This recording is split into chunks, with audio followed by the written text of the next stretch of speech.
Hey everyone, TGIF. It's time for your week in review from ClarkCountyToday.com. A quick look at some of the top stories you'll find from this past week. Believe it or not, the November general election is now just over 3 weeks away, and this week we heard from the two people vying to take over the top spot on the Clark County Council, current District 4 Councilor Eileen Quiring, who has been on the council for 2 years, and small business owner Eric Holt. The pair described differing visions for Clark County, with Holt running as a Democrat, seeking to preserve more of the county's rural feel. Quiring says she wants to help foster job growth in the region to reduce our reliance on the Portland area. You can see a full rundown of their comments on our website right now. Meanwhile, the candidates for both positions in Washington's 17th and 18th legislative districts also squared off in a League of Women Voters candidate forum this week.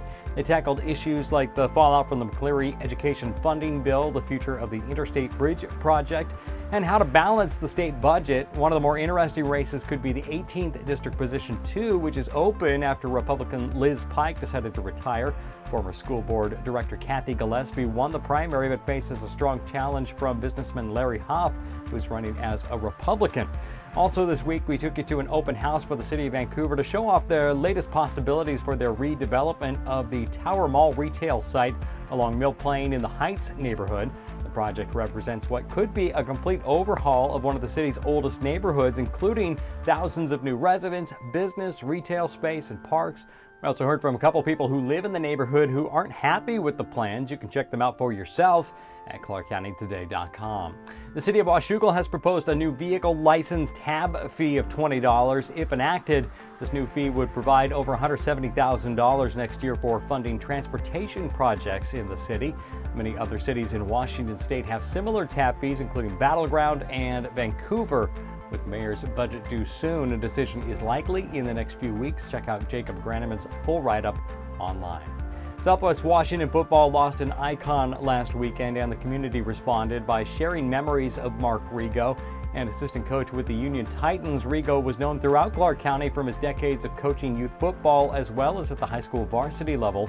Rego was part of the staff that won the 2004 state championship with Evergreen. He helped Union to the state championship game in 2008, and he helped the Titans get back on top of the league last season. Clark County Today posted a story this week that featured several coaches from throughout the region explaining their admiration for Rego. Thursday night before Union's game with Heritage, there was a moment of silence, and both teams huddled together at midfield. Rego strong indeed. Vancouver resident Greg Edwards has basketball in his DNA. His father was a longtime Division I coach, including a stint in the 70s at Portland State. Edwards' uncle, Roland Todd, was the first coach of the Portland Trailblazers, and his mother is still coaching high school swimming at the age of 74. Edwards himself had a successful high school coaching career at South Medford and Hillsborough High Schools. Now, Edwards is the program director of Cagers Basketball, a youth program located in Salmon Creek for players in grades 3 through 12. Founded in 2012, Edwards says the focus is not to help area players become the next Michael Jordan, Kobe Bryant, or LeBron James, but helping young players earn the opportunity to play the sport he loves as long as they can. Edwards allows as many as 15% of his players to participate in the program for free each year, but he says he gets to do what he loves, coach the game that's in his blood. Check out the full video interview at ClarkCountyToday.com.